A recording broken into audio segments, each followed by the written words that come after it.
This is Election 2020, New Mexico Senate District 36. I'm Fred Martino.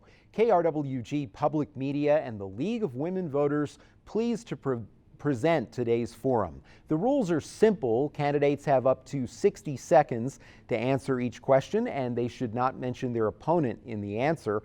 My co-host is League Co-President Eileen VanWie, and we welcome candidates Jeff Steinborn and Kimberly Skaggs. Thank you both for being with us. For having us. All right, Jeff, the first question for you. In what ways, if any, should the tax system in New Mexico be reformed? Explain. Sure. So in New Mexico, we have, through the years, given out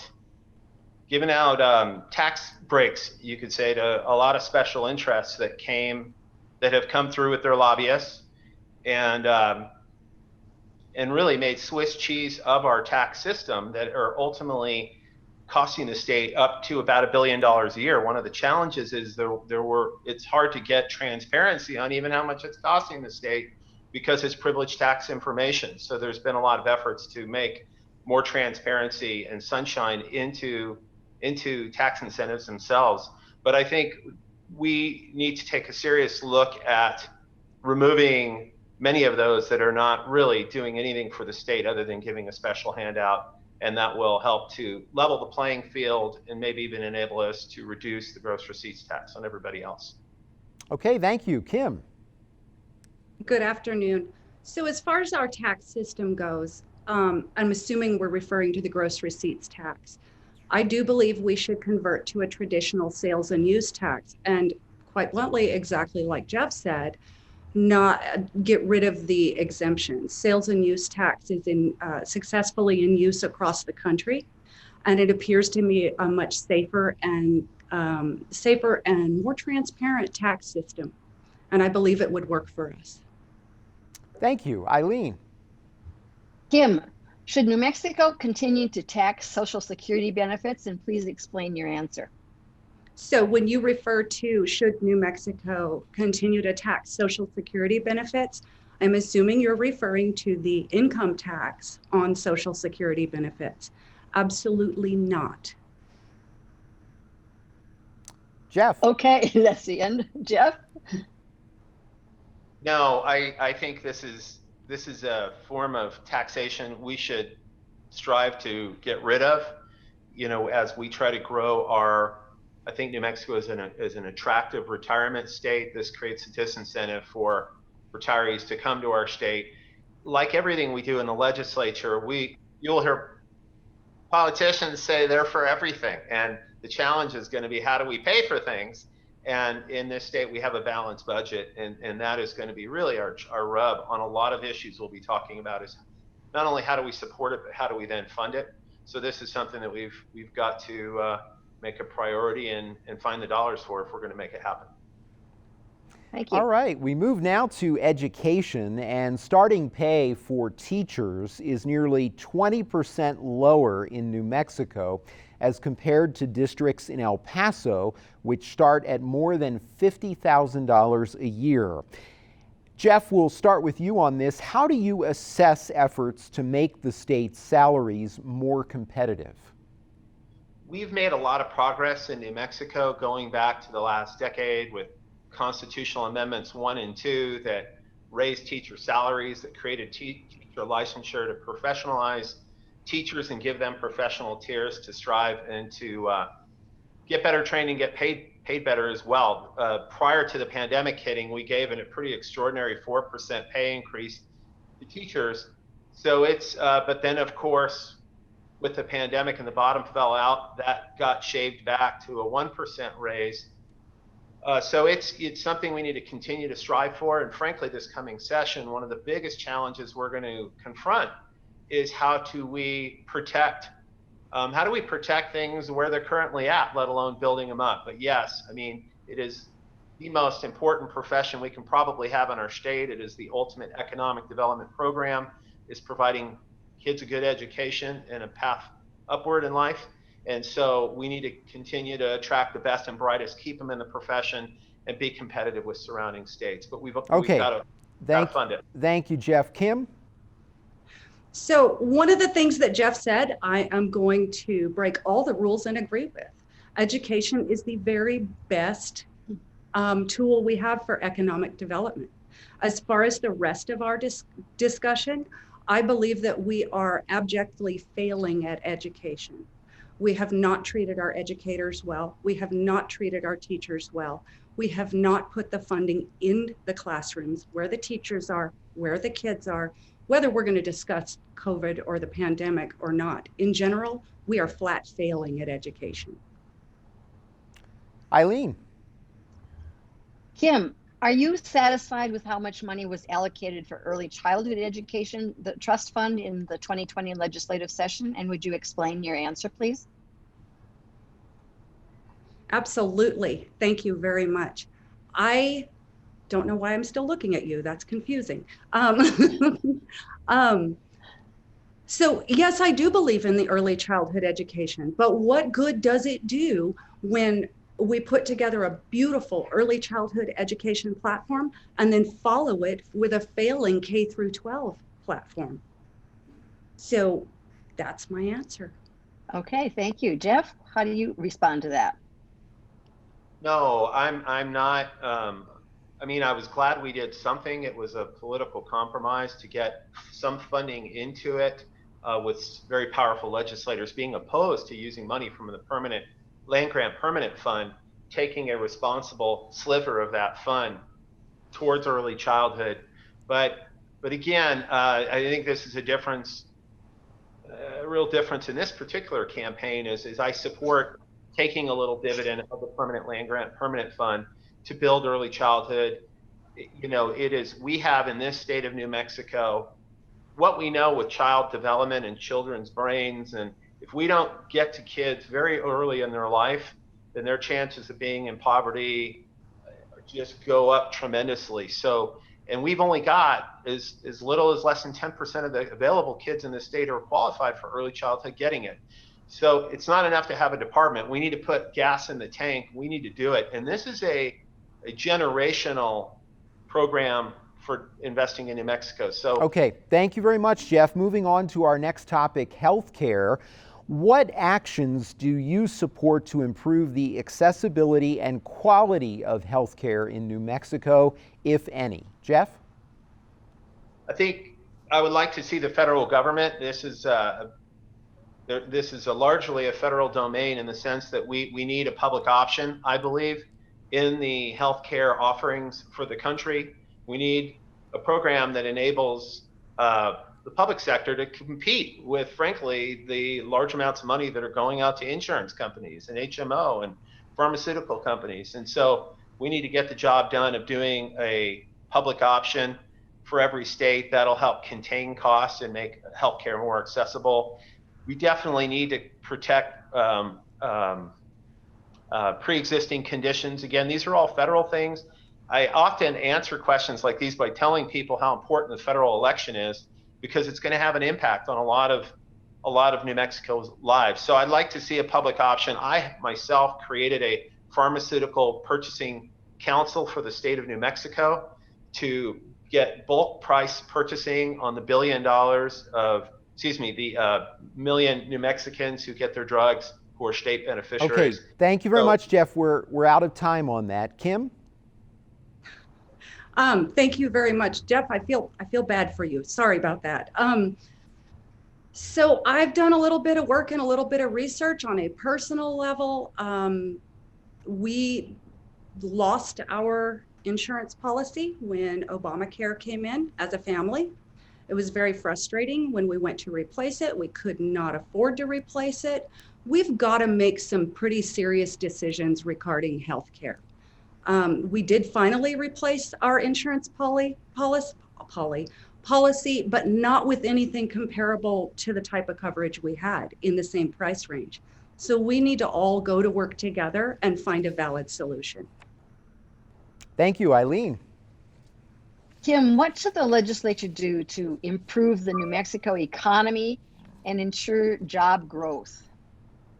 As far as the economy and job growth, I really believe, as far as the legislature, we need to take a good hard look at unneeded regulations. not regulations that would affect our safety or quality of service that our consumers receive, but really take a look at the regulations as far as unneeded regulations. Also, we have to find a way to attract healthy companies that provide long-term employment, long-term stable employment for our residents, for us. It's important.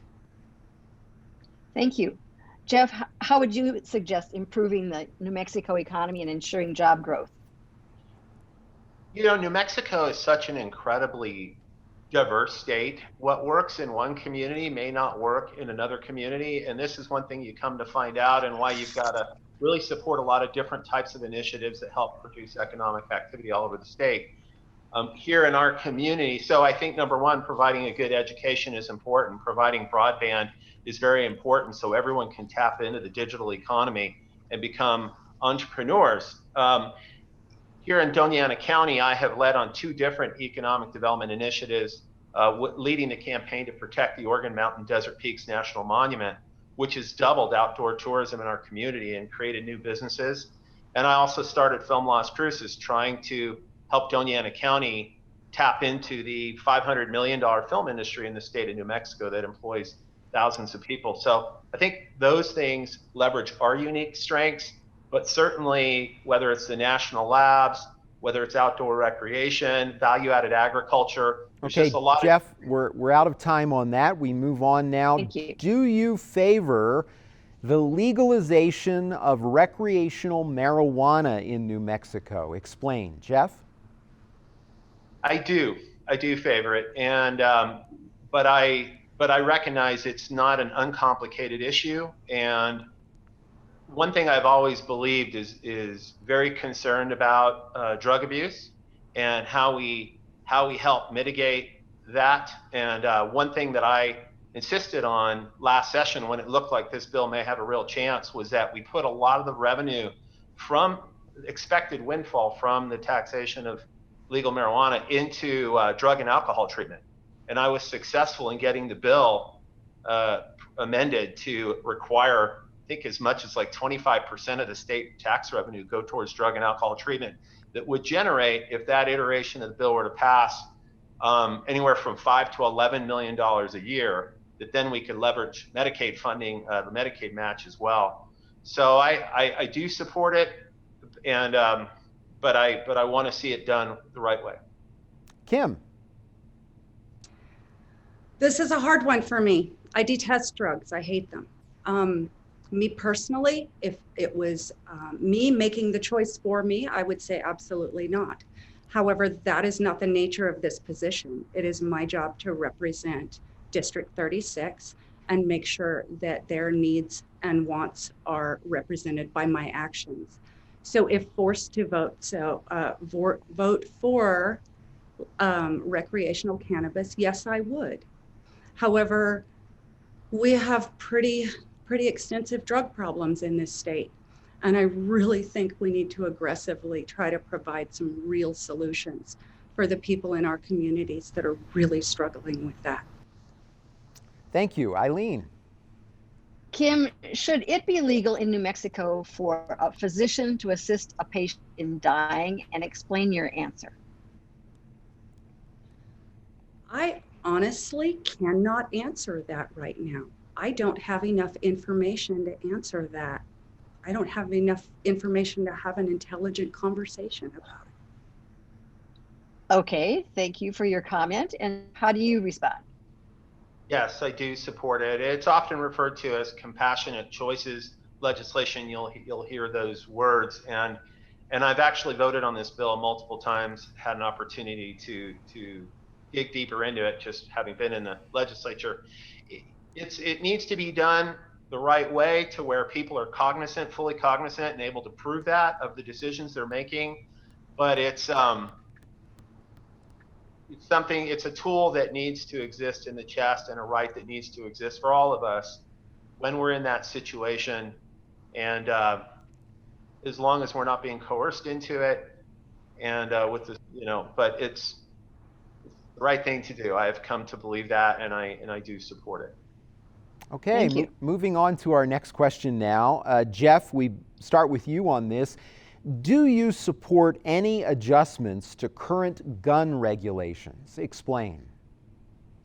I think New Mexico the last few years has done some pretty heavy lifting on this issue and regarding background checks, universal background checks, and also laws to allow violent people, frankly, to be checked on that if there's a concern. And we know the statistics of people who die at the hands of an abuser with a gun is just tremendous. And so no, I think New Mexico is in a good place right now as far as the regime that we put in place the last several years. Kim, same question for you. Do you support any adjustments to current gun regulations? Explain. So when you refer to regulations, I'm assuming that you are referring to purchase regulations. New Mexico has been aggressive as far as the implementation of required background checks prior to purchase. I actually agree with that. However, I do not support any laws, any legislation that in any way infringes not only our Second Amendment, but any of the federal or New Mexico Constitution. Thank you. Eileen. Kim, should New Mexico promote renewable energy, and if so, how? So across the country, whether we're talking about New Mexico or whichever state, of course, moving forward, we all need to look at renewable energy, whether it be wind, solar, whatever that may be. Yes, we do need to move forward. We do need to reduce our carbon footprint, but we also need to do it very carefully.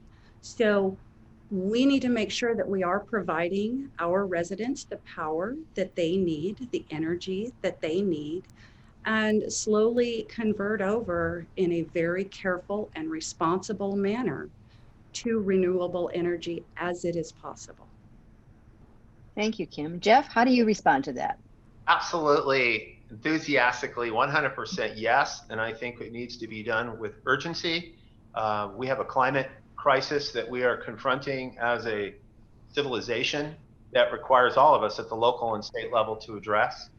The state has made some great strides to do this. I have introduced and co-sponsored several pieces of legislation that I think would take the next step forward. One called Community Solar that would allow local organizations, communities, neighbors to band together for the purchase of solar power because it is expensive to get into that.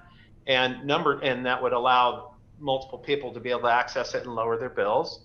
And then number two, several states, I want to say 7 or 8 states in the country have what's called local choice energy, which allows local governments to purchase energy from whoever they want and to go out to the free market. And right now, we're all bound to one energy producer, in our case, El Paso Electric, who have monopoly powers all over the state of New Mexico. Thank you very much, Jeff. Moving on to our next question. What is the role of the states, if any, in abortion regulation? Jeff? Well, we clearly have an old law on the books, and I think this is going to be determined by the federal government. Right now, we have federal policy that makes choice a right across the country, and should that be done away with, it will be put back onto the states to make a determination. I think as a man, first of all, it's always uncomfortable talking about something that is fundamentally an issue, I think, between a woman and her provider and her family. And I think that's exactly the way it needs to stay. I don't think government and men should be making healthcare decisions for women. So I think the state has a role there and that is certainly what we're trying to protect, that right here in the state of New Mexico. So refresh me quickly because I got lost a little bit. Sure. The question is this: what is the role of the state, if any, in abortion regulation? I don't believe the state has a role in abortion. Currently, we have a law on the books that makes it illegal to perform abortion. However, Roe versus Wade allows it. And I believe we should leave that be. Do you favor an open primary as a way for independents and decline to state voters to participate in primary elections, and explain your answer? Absolutely. A lot of people that I have met while campaigning are very, very clear that they are not straight, how do you say it, straight party voters, straight ticket voters. And they would like the ability to weigh in on different races based on candidates that they have had experience with and like, or candidates that they feel like would do a better job that possibly are not on their political party, on their ticket. Thank you, Kim. Jeff, how do you respond to that? Yes, I support open primaries for a variety of reasons. But number one, I think young people are, and of course, open primaries for your listeners is the ability to allow non-affiliated people to vote in primary elections. Right now, we have what's called a closed primary, where you can only vote for members of your political party in a primary. Young people register as independent. They don't affiliate more than any other party. And it's because to them, political parties are no longer relevant.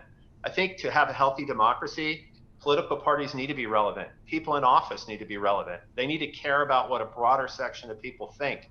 So I think having open primaries would bring more people into a primary other than just a small niche, group of the party's base. And that would be ultimately good for democracy and produce quality representation, I believe. And so for those reasons, I support open primaries. Jeff, another Jeff. election-related question. What would you change, if anything, about the current campaign finance laws in New Mexico? I think there's a lot that ills our campaign funding system, and Citizens United and corporations being able to put a lot of dark money into elections. So they've often said money is like water. It will flow to where it's weak and it's able to flow into an election. So you can try to control it in one place and it'll move to another. Having said that, I was very disappointed a few years ago when we modified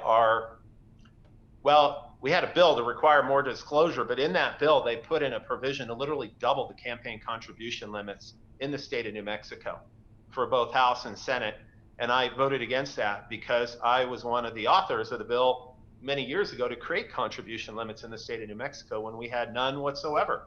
And we often had $20,000 checks floating into an election. So I was disappointed to see us double those limits. I think it was a reaction to the unlimited money that we see going on, but I would like to. Thank you very much, Jeff. Kim? I actually think that campaign finance, as far as disclosure, I think it should be required to be a full file. A full file meaning all the way down to scans of the money remitted, scans of the checks, scans of everything. I think it should be absolutely open, all the way through the PACs, all the way through. I don't think any of that should be a closed book, period. Eileen, you have our final question. Okay, and this is related to that one. Should we establish public financing for state elections? And please explain. Kimberly. I haven't thought about that. It's not anything I'd ever considered. Government and the elected positions, it's by the people, for the people. Support doesn't always come in a monetary fashion. It comes also in the willingness to have those conversations and openly meet a possible candidate. I hadn't even thought about public funding for elections. Okay, thank you. Jeff, do you think we should establish public financing for state elections? Well, we do have some right now for some judicial races. I think it's a beneficial thing, and for the PRC as well. I think it's a beneficial concept. Of course, you have to fund it like everything else, but we shouldn't just have a system where those with the gold make the rules, the golden rule. And so leveling the playing field to where you can compete with someone who's funded is a good concept and worthy of exploring. It needs to be done right, but I think it has merit. All right, thank you. Thank you to Eileen VanWie, my co-host from the League of Women Voters. Also thanks to the candidates Jeff Steinborn and Kimberly Skaggs. And thank you at home for making public media possible and election 2020 New Mexico Senate District 36. Have a great week.